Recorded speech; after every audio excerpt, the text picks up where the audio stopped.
আসসালামু আলাইকুম। গ্রীষ্মের এই প্রচণ্ড গরমে শরীরকে ঠান্ডা রাখতে এবং শরীরের জন্য পুষ্টিকর বলতে পারেন গ্রীষ্মের জন্য অমৃত একটি খাবারের রেসিপি আজকে আমি আপনাদের সাথে শেয়ার করব।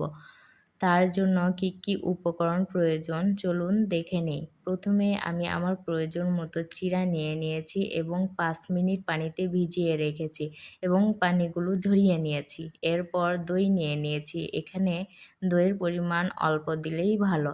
এরপর আমি ২টি কলা কেটে নিয়েছি ২টি আম।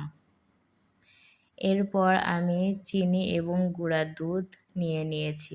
যারা মিষ্টি কম খান তারা চিনি ব্যবহার করবেন না।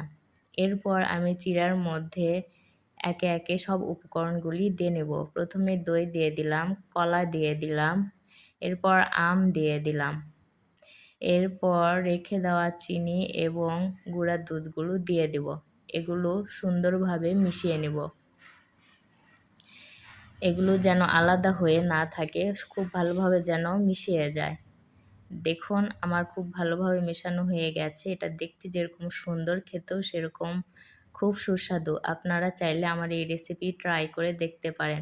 আমার রেসিপিটি ভালো লেগে থাকলে আমার চ্যানেল লাইক, কমেন্ট এবং শেয়ার করে দিবেন। আসসালামু আলাইকুম।